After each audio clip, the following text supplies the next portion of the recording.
আসসালামু আলাইকুম রহমতুল্লাহ। আশা করি সবাই ভালো আছেন। তো আমাদের দোকান দেখেন এই যে সাজানোর কাজ চলতেছে। এই যে বস্তা ভর্তি মালামাল আছে, ওই যে একজন সাজাইতেছে, আমিও কাজ করতেছি ভিতরে। ওই দেখেন আরো 2-3 জন কাজ করতেছে। ওয়ালমেট, ফুল, দেওয়াল ঘড়ি, সামনের ডলার যে প্লাস্টিকের আইটেম, মেলামাইন আইটেম, স্টিলের আইটেম, তো অনেক মালামাল আমাদের জানেন যে আপনার আছে, ব্রাশ আছে, চিরুনি আছে, আয়না আছে, মেলামাইনের বহুত আইটেম আছে। তো এগুলো সাজানো চলতেছে আমাদের। যেহেতু একটা মেলায় প্রথম দিকে গেলে আসলে অনেক কাজ করতে হয়। তো এই দেখেন মেলামাইনের চামচ, ছোট ছোট বাটি, এদিকে আছে ঘড়ি, ঘড়ির পাশে আবার ওয়ালমেট হবে, ভিতরে মাটির ব্যাংক সাজানো আছে, নিচে ওয়াল টপ সাজানো আছে। আমাদের আইটেমের কিন্তু শেষ নেই, প্রচুর পরিমাণ আইটেম আমাদের কালেকশনে, ফুল, মাটির আইটেম, অনেক আইটেম। তো সেগুলো সাজানোর কাজ চলতেছে আমাদের।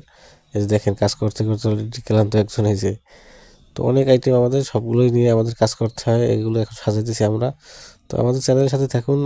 আমি আপনাদেরকে দেখাবো যে আসলে আমাদের মেলার মাঠের অবস্থা কেমন কী হয়, লোকজন কেমন কী হয়, এবং বিজনেসের বিভিন্ন পলিসি আমি আপনাদেরকে দেখাবো ইনশাল্লাহ। তো সবাই ভালো থাকবেন। আসসালামু আলাইকুম।